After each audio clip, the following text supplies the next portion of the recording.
Hello साथियों। तो आज का जो वीडियो है वो है कनिष्ठ सहायक के लिए, और आज हम इसमें बात करेंगे सैलरी के बारे में और प्रमोशन के बारे में, है ना। तो थोड़ा बहुत आपको इसका जॉब प्रोफाइल भी क्लियर हो जाएगा और सैलरी प्रमोशन यानी कि जो इस जॉब के बेनिफिट्स हैं वो आपको आज बताएंगे। और इससे अगले वीडियो में फिर हम बाद में डिस्कस करेंगे जैसे इसकी तैयारी वगैरह कैसे की जाए, ठीक है। तो ये भी एक मोटिवेशन के लिए होता है, किसी उसके बारे में, पोस्ट के बारे में डिटेलिंग जानना, तो सैलरी वगैरह के बारे में जानना। और हर कोई चाहता ही है, देखो कई लोगों को तो पहले से पता होता है, लेकिन जिनको मालूम नहीं है उनके लिए हम बात कर रहे हैं। तो कनिष्ठ सहायक जो है वो लेवल 3 का पद है, और इसमें जो ग्रेड पे होता है बेसिक जिसको हम बोलते हैं वो होता है 21,700, ठीक है। इसको हम बेसिक सैलरी बोलते हैं और या वेतनमान कहते हैं इसको हम, ठीक है, 21,700 रुपये। तो इसको हम बेसिक बोलेंगे। इसमें फिर आपका जुड़ जाएगा, अभी वर्तमान के हिसाब से बोलेंगे तो 50% डीए मिलेगा आपको, है ना। तो 21,700 का आप 50% डीए जोड़ दोगे।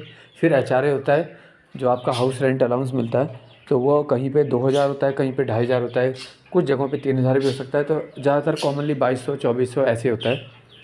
फिर हिल अलाउंस होता है, ये ज़्यादातर कुछ जगहों पे यह हिल अलाउंस, और ये नॉर्मली 200 या 240 या ऐसे रहता है लगभग, बहुत ज़्यादा नहीं होता, ठीक है। तो इतना सब आपका जब ऐड हो जाएगा उससे फिर आपका एनपीएस कट जाएगा, है ना। और एनपीएस कैसे होगा, जो आपके बेसिक है प्लस डीए है, ठीक है।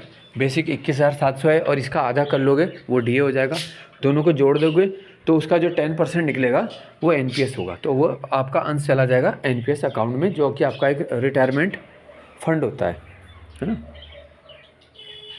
तो ये आपके हाथ में सैलरी मिलेगी। तो अभी के हिसाब से लगभग आप मान सकते हैं लगभग 32-33 हज़ार रुपये आपको एनपीएस कटने के बाद मिल जाएंगे, क्योंकि जब तक आप लोगों की भर्ती होगी, पूरा ज्वाइन करोगे तो 54% डीए हो जाएगा, है ना। तो 1,000 रुपये का और फ़र्क आ जाएगा लगभग।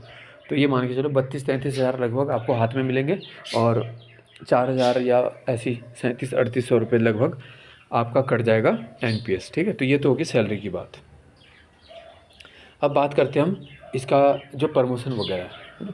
तो जॉब प्रोफाइल में अगर हम देखते हैं तो कनिष्ठ सहायक या जूनियर असिस्टेंट या डाटा एंट्री ऑपरेटर का काम क्या होता है ना, नाम में ही पता चल रहा है डाटा एंट्री करनी है।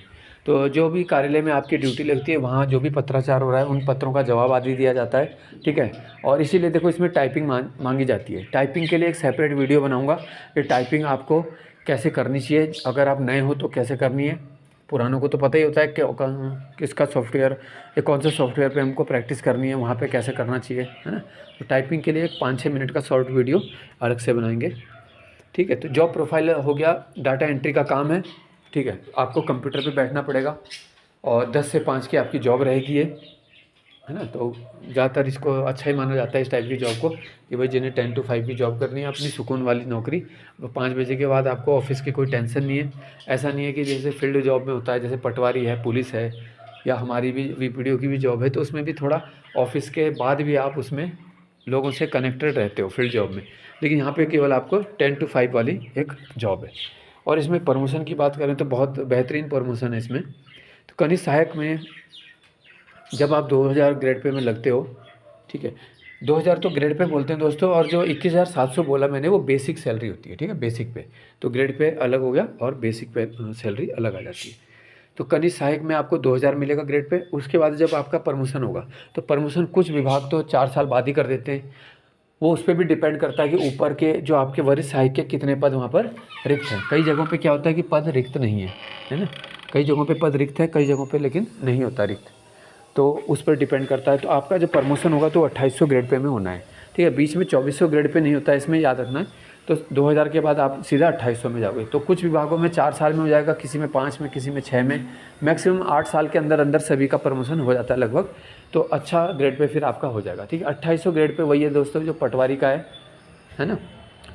तो कुल मिला के आपका सिलेक्शन हो जाता है, तो कुछ सालों में आप अच्छी सैलरी में पहुँच जाओगे, ठीक है। सैलरी में काफ़ी अंतर आ जाएगा। तो अगर आप 2,000 ग्रेड पे और 2800 ग्रेड पे की बात करें तो वर्तमान के हिसाब से आपको लगभग 12-13 हज़ार रुपये का अंतर आ जाएगा, ठीक है। फिर आप उसके बाद प्रमोशन लेके आप बनते प्रधान सहायक, 4200 ग्रेड पे में आ जाएंगे, है ना। जितना प्राइमरी टीचर को मिलती है 4200 ग्रेड पे, वो उतने में पहुंच जाएंगे प्रधान सहायक, है ना। और प्रमोशन कितने टाइम पे और दोस्तों ये विभागों पर ही निर्भर करता है। कुछ विभाग जल्दी कर देते हैं, कुछ विभाग थोड़ा देर में भी करते हैं, लेकिन कितना भी देर हो तो प्रमोशन तो हो गई। फिर इसके बाद प्रशासनिक अधिकारी हो जाता है 4600 ग्रेड पे, फिर वरिष्ठ प्रशासनिक अधिकारी 4800 ग्रेड पे, और फिर लास्ट में अगर आपने बहुत कम एज में जॉब पा ली और आप अच्छे विभाग में हैं, है ना। एक दिन में थोड़ा विभागों के बारे में भी थोड़ा जानकारी दे दूँगा। अगर आपकी एज कम है तो आप 5400 ग्रेड पे तक जा सकते हो, तो वो हो जाता है मुख्य प्रशासनिक अधिकारी। जो आपके जो प्रशासनिक पटल होता है पूरा, यानी जो पूरा का पूरा ऑफिस होगा आपके डिपार्टमेंट का, उसके आप हेड बन जाओगे, है ना। जबकि आप ज्वाइन कर रहे हो एक कनिष्ठ सहायक के रूप में, जूनियर असिस्टेंट, जो सबसे छोटी पोस्ट वहाँ पर कह सकते हैं। लेकिन आप सबसे लास्ट में जाते जाते मुख्य प्रशासनिक अधिकारी तक जा सकते हो। 5400 ग्रेड पे काफ़ी होता है, ठीक है, और अच्छे खासे इसमें सैलरी बन जाती है फिर। लेकिन ये दोस्तों ये सब बात तो है कि ये तो सब होगा लास्ट में जाके, है ना। अगर आपकी मतलब जो सेवा है 30 साल 35 साल प्लस हो जाती है, तब आप वहाँ तक टच कर पाओगे। और जो इनकी एज ऑलरेडी थोड़ा ज़्यादा हो चुकी है, तो इतने ज़्यादा प्रमोशन भले ही ना मिल पाएँ, लेकिन कम से कम आपकी एक लाइफ सेटल ज़रूर हो जाएगी। जो आपका सपना होगा कि मुझे गवर्नमेंट जॉब मिल जाए, वो तो बेनिफिट्स मिलेंगे, ठीक है। गवर्नमेंट जॉब के साथ साथ और भी देखो बेनिफिट्स जुड़े होते हैं। जैसे आपको सोसाइटी में सम्मान मिलता है, थोड़ा लोग कहते हैं भाई ये सरकारी नौकरी पे है ना। आपको ये टेंशन नहीं होती कि अगले साल कहीं छटनी ना हो जाए। आपको पता है कि भाई सैलरी थोड़ा थोड़ा करके बढ़नी है, भाई जितनी भी बढ़ेगी, लेकिन आगे ही जाना है, आपने पीछे नहीं आना अब, है ना। और लोन वगैरह मिल जाएगा आपको। इस टाइप से कई फैसिलिटीज़ होती हैं। लेकिन आप कहीं पर प्राइवेट जॉब कर रहे हो तो आपको 1-2 लाख का लोन लेना भी बहुत मुश्किल से मिलेगा। लेकिन आप गवर्नमेंट सर्वेंट हो तो बस आपको अपना एम्प्लॉय कोड बताना होगा कि आप राज्य सरकार के कर्मचारी हो, तो आपको कोई भी बैंक इजीली दे देगा और कम इंटरेस्ट रेट पे मिलता है, ठीक है। गवर्नमेंट एम्प्लॉय को लगभग 6, 7, 8 पे मिल जाएगा, लेकिन आप प्राइवेट सेक्टर में हो तो आपको 11, 12, 13, 14 इससे भी ऊपर भी मिल सकता है। तो ये अदर भी बेनिफिट्स गवर्नमेंट जॉब के साथ बहुत सारे जुड़े हुए हैं। केवल सैलरी नहीं देखनी है कि भाई इतनी सैलरी है ना। और मेहनत तो आपको पता ही है कि कितनी मेहनत इसमें ज़रूरत पड़ रही है।